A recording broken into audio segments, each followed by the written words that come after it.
कई बार तुम्हारे मन की स्थिति तुम्हें बेचैन कर जाती है और तुम्हारे लिए काफ़ी मुश्किल हो जाता है अपने आप को शांत रख पाना। हर बार चुप रह जाना भी ज़रूरी नहीं होता। जहाँ लगे कि अब बहुत गलत हो रहा है तब वहाँ पर बोलना भी चाहिए।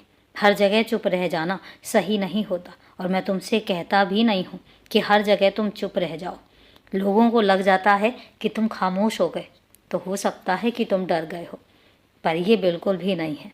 कई बार तुम्हें ये साबित करना होगा कि तुम डरते नहीं हो, बल्कि तुम लोगों की कद्र करते हो और कई बार इसीलिए चुप हो जाते हो। और किसी को भी इस गलत फहमी में नहीं रहना चाहिए कि तुम अगर चुप हो तो इसका मतलब कि तुम डर गए हो। तुम्हें अपने लिए आवाज़ भी उठानी चाहिए। मैं हर जगह तुम्हें चुप रहने के लिए कभी नहीं कहूँगा।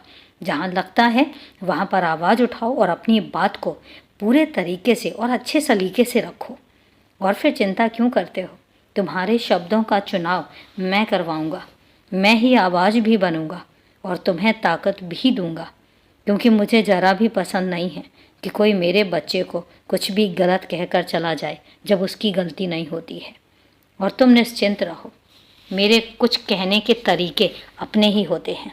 तुम्हें ज़िंदगी और ज़िंदगी का महत्व समझाने के लिए जब मुझे लगता है कि अब तुम्हें समझाने की ज़रूरत है, मैं तभी तुम्हारी ज़िंदगी में और तुम्हारे कार्यकलापों में दखल देता हूँ।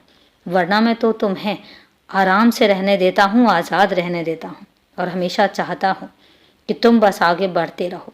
हर अंधेरे के बाद रोशनी आती है, एक बात याद रखना, और वह रोशनी तुम्हारी ज़िंदगी की सारी तकलीफ़ें लेकर चली जाएगी। मैं फिर कहता हूँ कि एक बात याद रखना कि वह रोशनी तुम्हारी ज़िंदगी की सारी तकलीफ़ें लेकर चली जाएगी और तुम्हें पता भी नहीं चलेगा। कुछ ऐसा होगा कि सब कुछ अचानक ही चलेगा और फिर सब ठीक हो जाएगा। और मेरे होते हुए तुम्हें परेशान होने की बिल्कुल भी ज़रूरत नहीं है, क्योंकि जब सब कुछ मैं करता हूँ तो सब तुम्हारे ही भले के लिए होता है। और अभी के लिए शुभ रात्रि मेरे बच्चे।